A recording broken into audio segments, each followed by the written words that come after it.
Oh, yeah, sorry.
Alexis.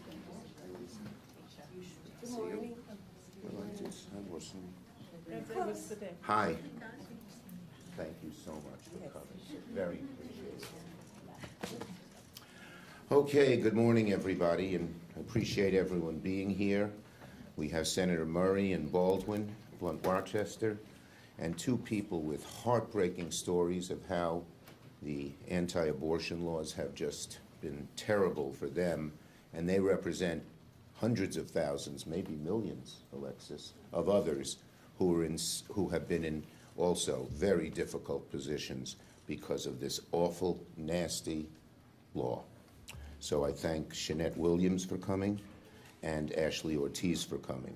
And then, of course, we have Alexis McGill Johnson, our great leader of Planned Parenthood, and Kimberly McGuire, who's from URGE. So, and I also thank all the advocates who are here today. Thank you for being here and making sure this anniversary is remembered, okay? But particular thanks, again, go to Shanette and Ashley, because what you have gone through and your families have gone through is tragic. Here you are, okay, is just tragic. Some people who've experienced this type of heartbreak would curse the darkness. That's the normal reaction. When something terrible and unfair happens to you, you just get angry and turn inward. But both Shanette and Ashley are lighting a candle in the sense that they are making sure that other people hear their stories so that it's maybe they will understand that we have to change these regressive laws and fight for Roe again. So I thank you for that, because you are lighting a candle, and the scriptures say that's a saint-like thing to do. Okay. Today marks a grim anniversary in America. 3 years since the MAGA justices on the Supreme Court eliminated the protections of Roe in the disastrous, horrible, nasty Dobbs decision. The Dobbs case will go down in history as one of the worst, most harmful, most regressive decisions in modern history. And it's unfortunately had a terrible and wide-ranging effect. 21 states have significantly restricted the right to choose. 14 states have practically total abortion bans. In states like Texas, maternal mortality is spiking, and people are dying. People are dying as a result of the Dobbs decision. Plain and simple. Can't say it, can't gloss that over in any way. Since Dobbs, 1 in 5 people like Shanette's daughter and Amber Thurman, have had to travel great distances across state lines and wait weeks or more just to get the care they need and deserve and used to have before the Dobbs decision. This is abominable. We know that this is what Republicans want, a total ban on abortion. These anti-choice fanatics will stop at nothing. They don't think their work is finished even after such a horrible and wide-ranging decision as Dobbs. Reproductive freedom is under attack on all sides. Extremists are banning and restricting abortion, criminalizing providers, defunding care, and interfering with life-saving medicines. These attacks are also devastating our economy. With fewer reproductive health care protections, fewer women are participating in the workforce. State-level restrictions on abortion access, combined with the lack of federal protection, cost the economy more than $133 billion nationally. $133 billion. The 16 states with the most restrictive abortion policies were responsible for $64 billion in economic loss. So as bad as the Dobbs decision was, as catastrophic as the impacts have already been, Republicans want to double their efforts on their crusade against access to reproductive health care and the right to choose. Right now, as we speak, Republicans are trying to jam through one of the most extreme, radical provisions in their big, ugly betrayal. 2 nasty provisions: to defund Planned Parenthood and eliminate coverage for comprehensive reproductive care from the ACA marketplace. So they're not just going after Planned Parenthood anymore, which they've done for a while, but they're going way beyond that, going into the ACA and people who have coverage there.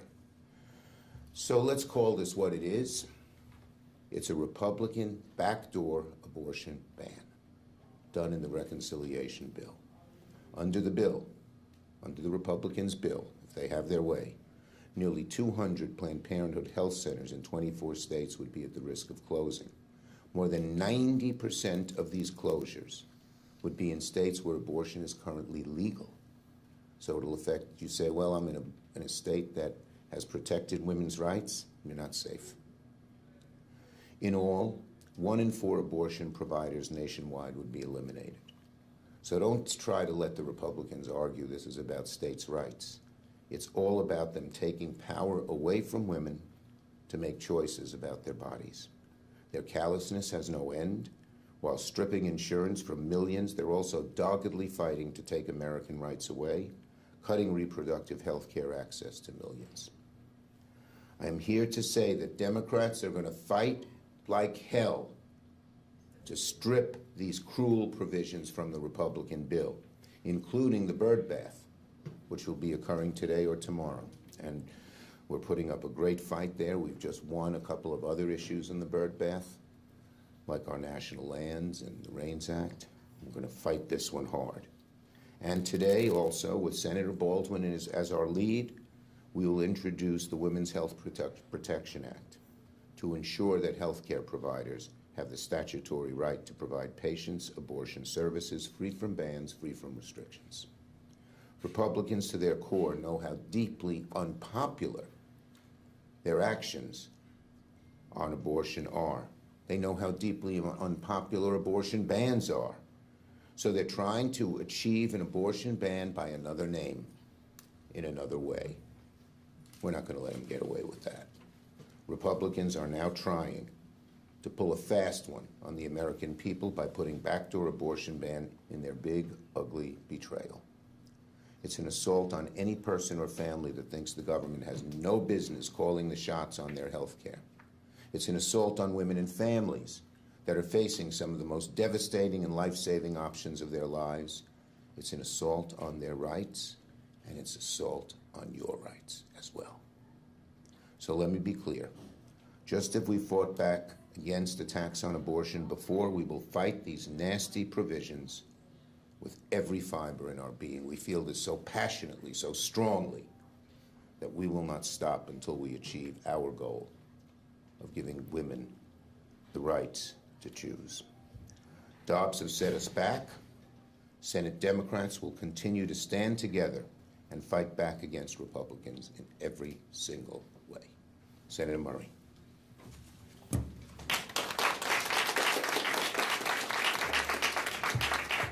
Mr. Leader, thank you so much for bringing us here today to talk about an issue that impacts every single person in this country. So appreciate your leadership.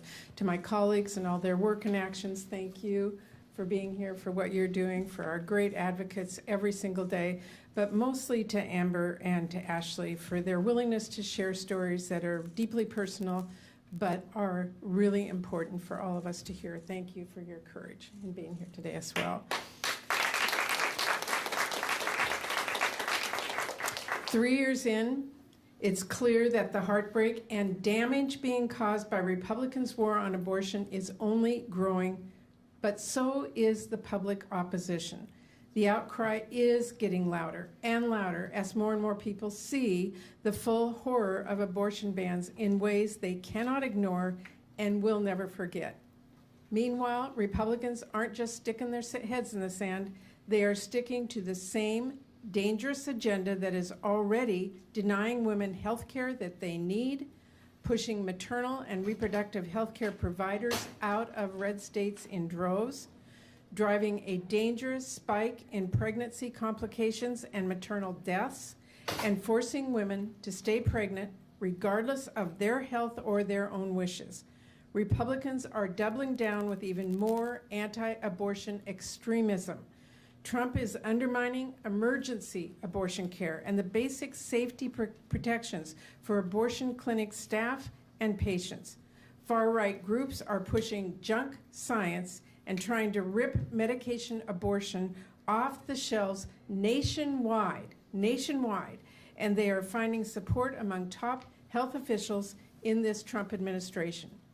And Republicans are trying to block marketplace insurance from covering abortion care in their big, ugly bill, not to mention, as Senator Schumer said, trying to defund Planned Parenthood, one of the biggest health care providers in the entire country.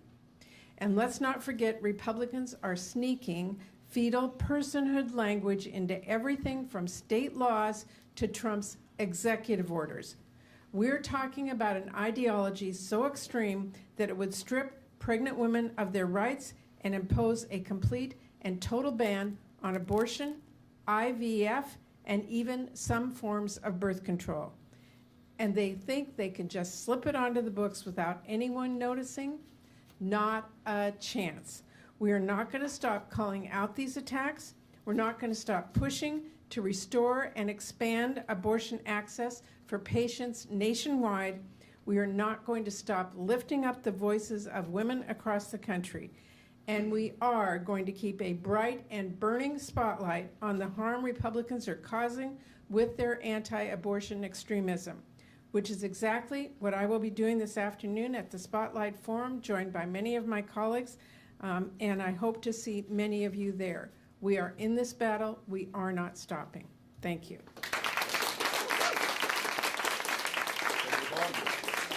Thank you. I want to say good morning. I want to say thank you to Senator Schumer, our leader, for bringing us together. I also want to really give credit to our champions, including Alexis and Kimberly, for your relentless advocacy, and of course our brave storytellers, Shanette to tell the story of her daughter, and Ashley. Since the day that Roe v. Wade was decided, Republicans have been committed to doing everything they could to overturn it and strip away a woman's right to choose. 3 years ago, we watched that work come to fruition.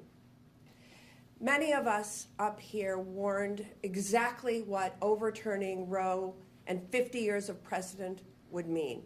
Sadly, we were right about the consequences, and they have been nothing short of devastating. I want to tell you about my home state of Wisconsin.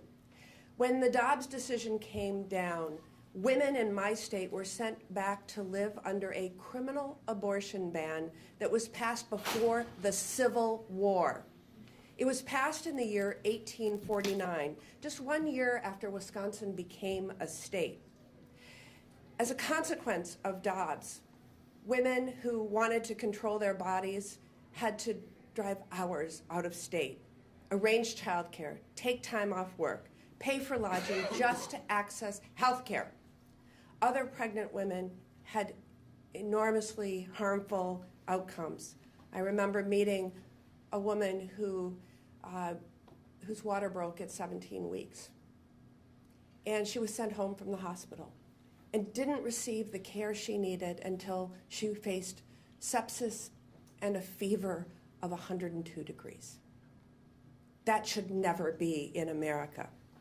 Thankfully, after 15 months with no access, Wisconsin restored access to abortion in 3 counties. That still means that 69 of our counties there is no access. Instead of listening to the vast majority of American women and Americans and working in good faith to restore Roe, Republicans are doing just the opposite. They're doubling down. Donald Trump is using every power he has to further limit a woman's right to choose, freezing Title X funding for clinics that offer reproductive care, cutting Biden-era emergency abortion protections, pardoning convicted anti-abortion extremists, all while our colleagues here in the Senate are fighting tooth and nail to defund Planned Parenthood, putting access to abortion care once again in jeopardy for millions of women. And let me be clear, when I say our colleagues fighting to defund Planned Parenthood, that is our Republican colleagues who I'm talking about. Put all of these pieces together that I've just listed, and you have a backdoor national abortion ban. Remember, the president, when he was running, said he would not move forward a national abortion ban. But when you put these pieces together, that's what you have. While Republicans inch towards a nationwide abortion ban, Democrats are united in fighting back. Today, alongside my Democratic colleagues, all of them, by the way, I reintroduced the Women's Health Protection Act to restore reproductive freedom for women nationwide. This bill would tell Republicans to butt out of women's health care, ensuring that states can't put up medically unnecessary barriers that infringe on a woman's right to choose. Right now, women's fundamental rights depend upon where they live. And make no mistake, this lies at the feet of Donald Trump and congressional Republicans and no one else. To all the women in America, know that we are not giving up. We will fight day in and day out to restore your right to control your body without any politician, any judge, or government getting in the way. I thank you so much for your continued advocacy, and we'll turn it over to my colleague, Senator Blunt Rochester.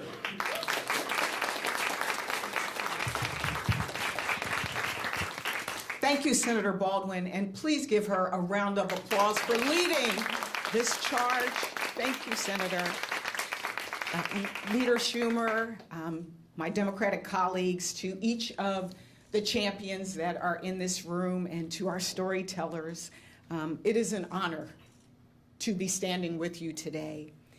3 years ago today, the Supreme Court reversed Roe versus Wade and 60 years of precedent.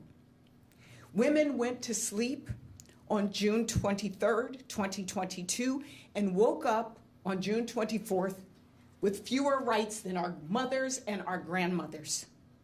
And that was the result of decades-long efforts by conservative Republicans to take away our reproductive freedoms. They claimed that they wanted to leave access to abortion to the states, but the Trump administration and extremist Republicans across the nation really wanted one thing: a national abortion ban. And in case you haven't noticed it, the pieces of this puzzle have been coming together quietly. But the puzzle is not complete. They froze Title X funding for clinics, fired reproductive health care experts, restricted access to mifepristone. Look, I can't even say it. Say it every day, mifepristone. You did it. Yes. The abortion pill, and so much more. All while this week, they tried to pass a bill that would strip Medicaid from millions of Americans. And let's be clear, Medicaid covers about 40% of the births in this country, which means they're trying to cut off funding for healthy births while limiting health care options available to all of us. Because what is abortion care? It is health care. And who will be hurt the most by this effort? Young women, poor women, women in rural areas, and women of color.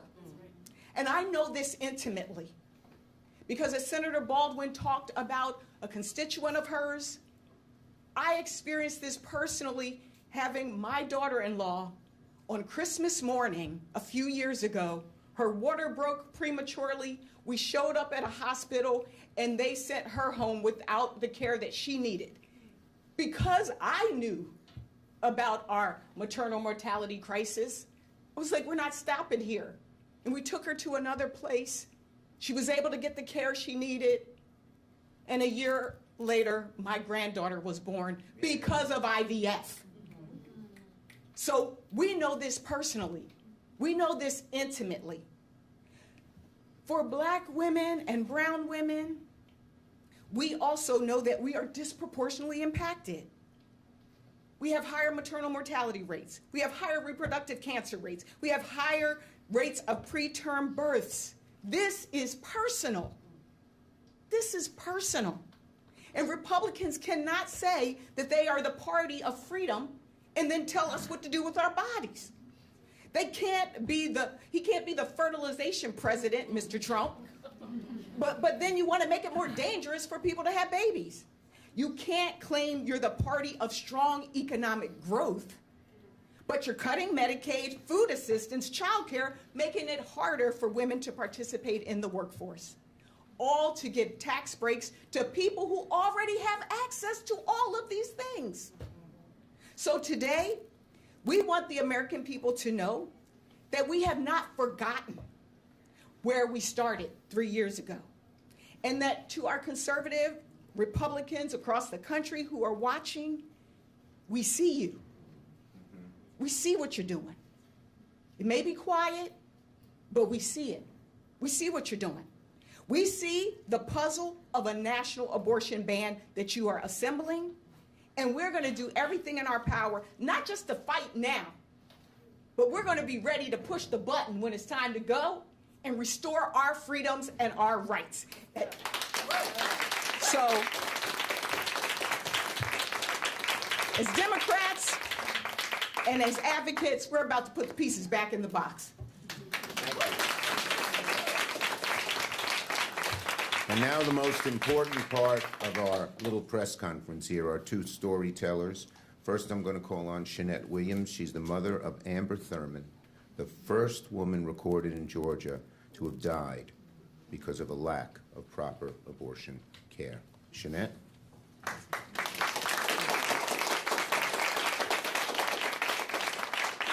I have absolute gratitude to each and every one of you on today, and to everyone that has continued to speak my daughter's name even when I didn't know. My family and I thank you. I want you to zoom in on this picture.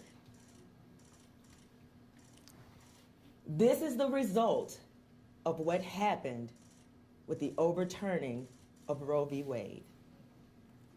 Would I have ever imagined this being my life? Absolutely not. On August the 19th, my family's life changed forever, and there is no turning back to the way it used to be. When I walked into the hospital on August the 19th of 2022, I went as a mother saying, let me get to my baby so I can make sure that she is good and I can bring her home to take care of her.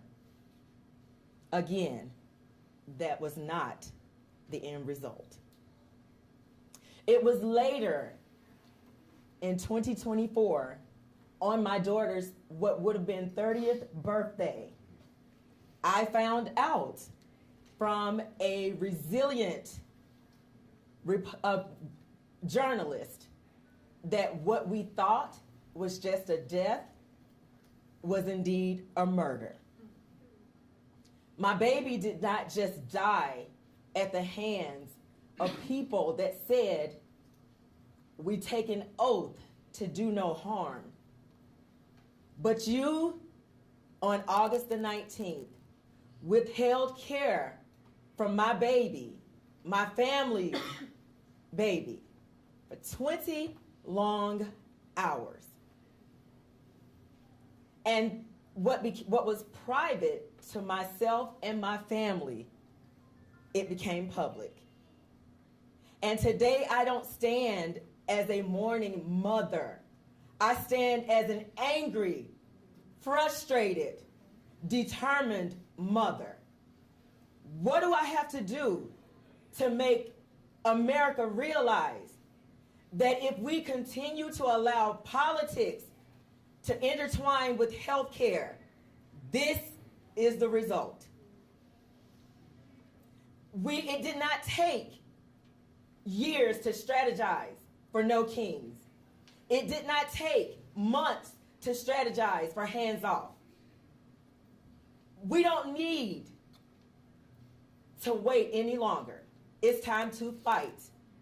I have cried my last cry. I've shedded all the tears that I can shed. Now I want results. No, I cannot help my daughter. She's gone. Have I accepted it? I can't say truly that I have. But I'm grateful to God, to therapists, to my psychiatrists, to grief counselors that I constantly depend on. But I have got the strength, along with everyone in this room and behind me, to fight this good fight. We cannot allow any more deaths, because that is the result. Let's be real. That is the result if we're stripped of everything. I have a question that no one has yet to answer. Why is abortion such a big deal?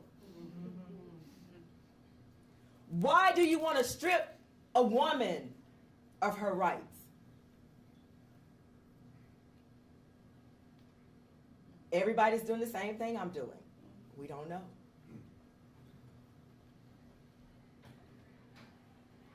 I wait. What is the problem with me saying that I'm pro-choice? If you choose to be pro-life, fine. But what is wrong with me saying I'm pro-choice? What is wrong with me saying if I want to have an abortion, it's my choice? No one has yet to answer that question for me. And because my daughter is gone, I'm not going to stop until we get what we need. I have dedicated my life to making sure I honor my daughter, I honor my grandson. When I look at him, I can control my emotions. But how do I help him? He was stripped of his very best friend. Everything he knows and loves, it's been turned upside down by strangers that know absolutely nothing about me, knew nothing about my daughter, knew nothing about my family. But still and yet, it's this control and power. And we have to fight this demon in order for other women, other families, other mothers, other children, other men not to feel what my family feels today. Ever since August 19th of 2022. So I stand not as a scorned mother, but an angry mother wanting results. And we're going to get them. Thank you.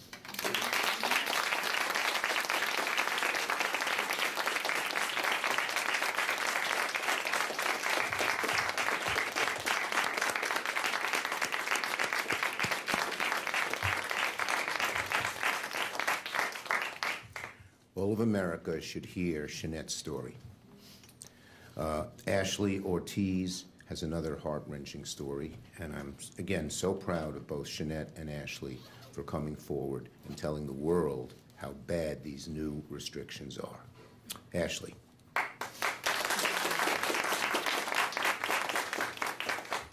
Good morning. Thank you for being here. My name is Ashley Ortiz, and I'm a physician assistant from Mesa, Arizona.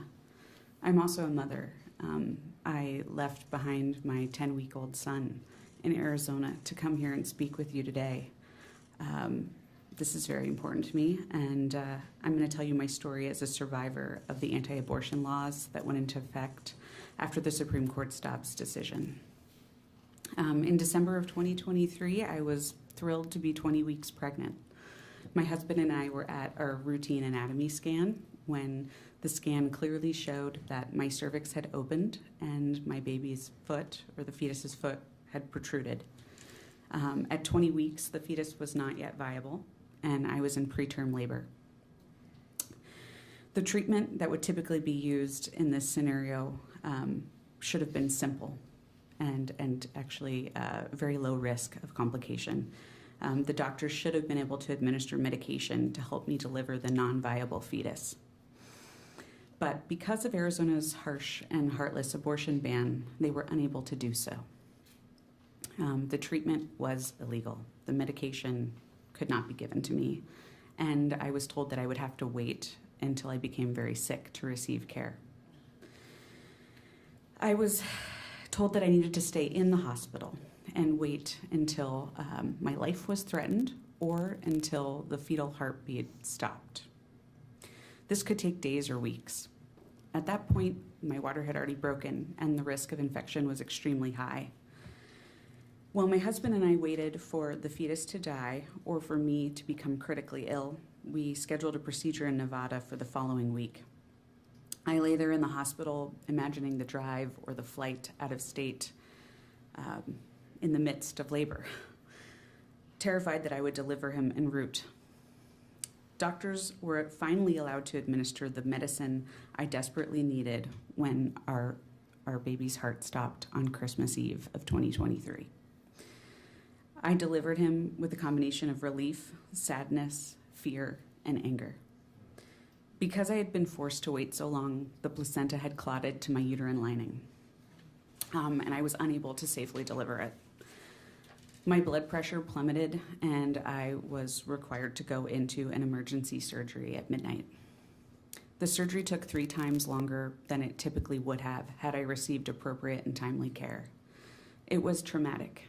I was awake during the procedure. It was frightening. It was painful. I still think about how my husband felt waiting 3 times longer than he thought it would take for me to get out of surgery, running through all the scenarios. This process, this whole experience, this trauma was entirely unnecessary. Had Arizona politicians not decided that they knew better than doctors, this would have been preventable.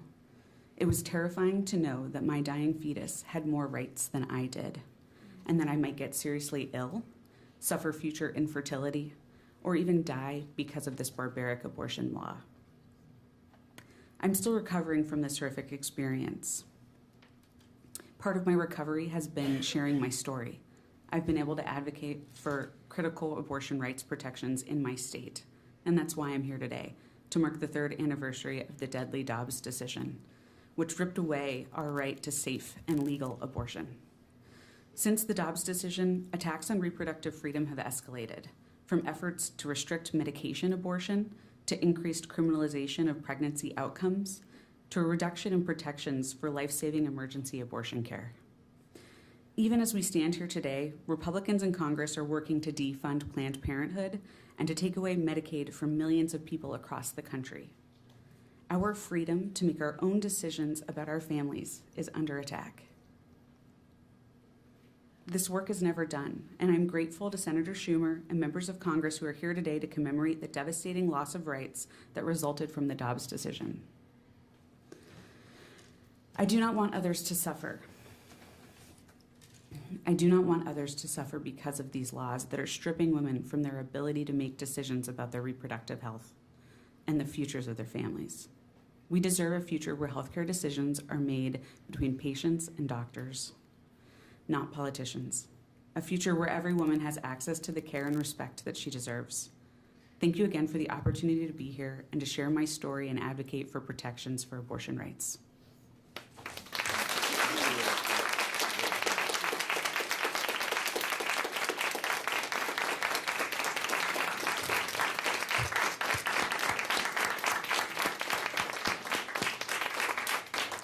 A couple of words really stuck in my mind. The whole story did, that Ashley said, but deadly Dobbs decision. The deadly Dobbs decision.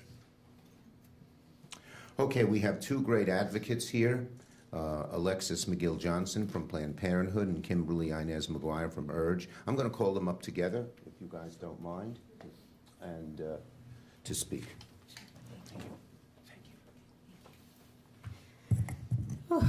Thank you.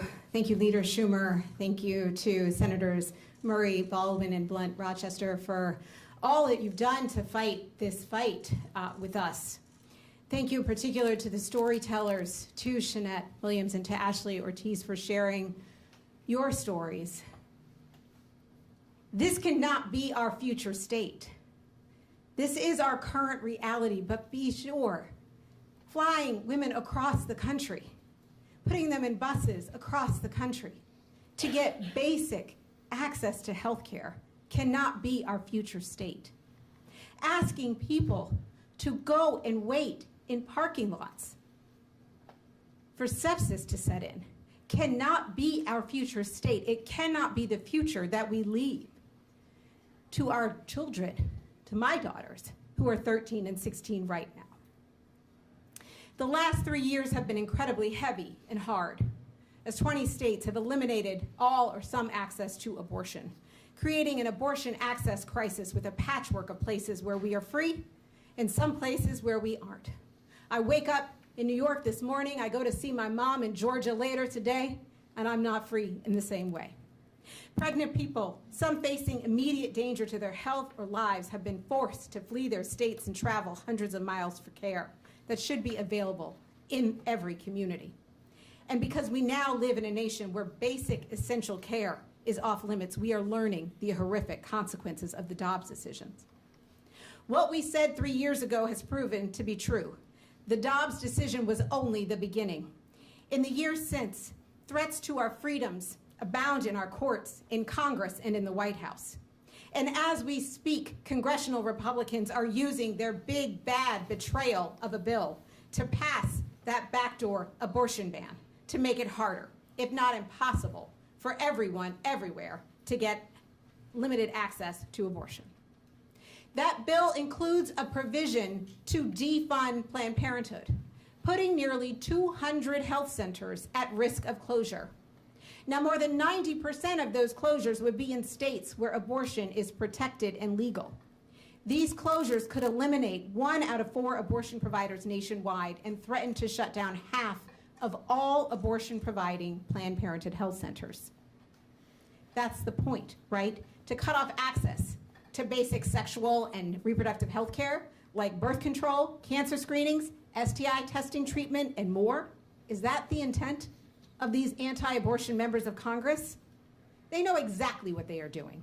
They know Medicaid doesn't cover most abortions because of the discriminatory Hyde Amendment. They know that the discriminatory Hyde Amendment, which is a policy abortion access now is working hard to change, they know how unpopular it is to ban abortion because the vast majority of Americans believe the decision to have an abortion should be left between a patient and their provider. But most importantly, they know, just like we do, that whether or not abortion is legal means little when you can't get one anyway.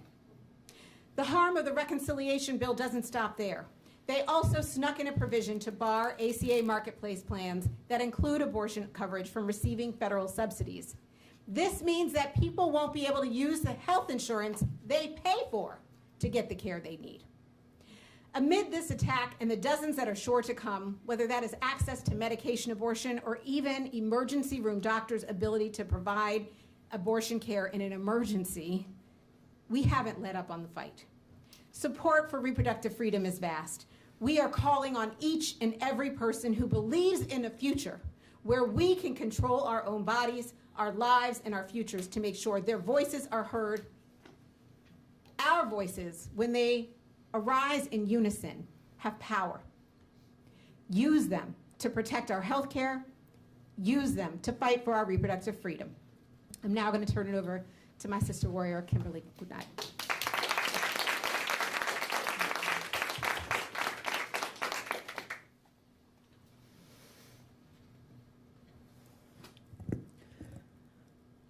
Jeanette and Ashley, I want to start by honoring your courage and the courage of all those who are right now walking the halls of these House and Senate buildings to tell their abortion stories. Your voices, yes. Your voices are power, and your stories free us from shame. Abortion is safe, abortion is normal, and abortion care should be available to everyone who needs it, period. Leader Schumer, distinguished senators, and Alexis, and my Abortion Access Now comrades, we are here because 3 years ago, the Supreme Court dealt a devastating blow to abortion access in this country, paving the way for half the nation to outlaw abortion care. And where care has been outlawed, those who seek and provide care have become outlaws. Friends have been sued for helping their loved ones get care. Mothers have been arrested and jailed for getting abortion pills for their daughters. And providers have been threatened by states hundreds of miles away for engaging in the simple act of practicing medicine. That the spotlight of the media has moved away to focus on the nation's many other crises does not change the brutal reality that people who need abortion care today are being forced to travel thousands of miles, are suffering, are dying, and we may never know all their names. Young people, people of color, low-income folks have been pushed to the margins with few choices for care. In 2023 in Texas, 18-year-old Nevaeh Crane died after 3 separate visits to the emergency room seeking care. Her providers feared prosecution under the state's abortion bans, creating deadly delays in treatment. Anti-abortion extremists don't want us getting care in hospitals or clinics. They're trying to ban safe and effective abortion pills, and they seek to isolate and punish seekers of abortion and those who offer them support. And history will mark who in this moment stood by in silence and who fought back for dignity, health, and reproductive justice. Abortion bans, like attacks on trans young people and the criminalization of our immigrant familia, they are all part of a broader agenda to control our bodies, strip our freedoms, while failing to address our demands for healthcare and economic security. But young people and people across this country are rising up. We are organizing for abortion access. We are raising money for life-saving abortion funds. We are supporting our local independent abortion clinics. I believe in the power of the people, and I believe in the possibility of change.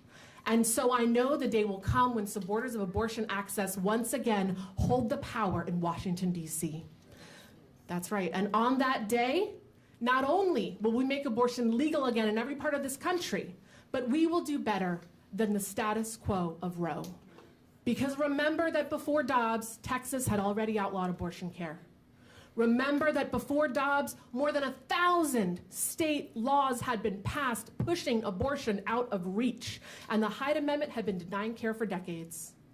Today, we commit to a future where all people, no matter their age, race, gender, zip code, income, or immigration status, have the freedom to make decisions about our bodies and our lives. A future where no one is criminalized for seeking care, a better life for their family, or for living their truth. This is the future young people deserve. This is the future that Amber and Ashley deserved. This is the future our daughters deserve. And that's the future I'm fighting for. Thank you.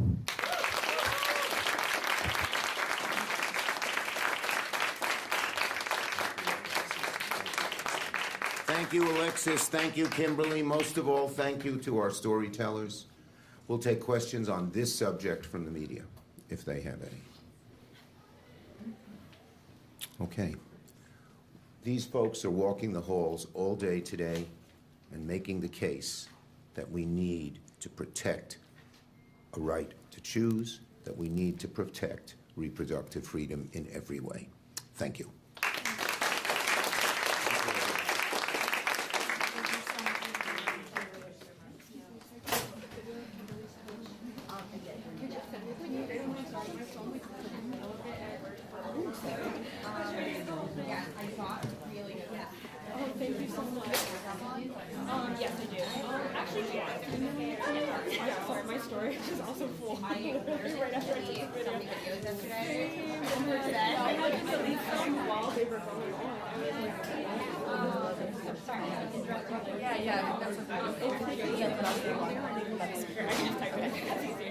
Thank you so much.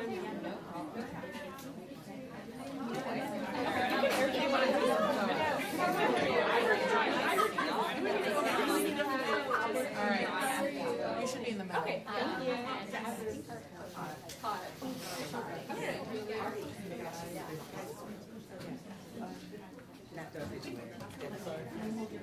Here.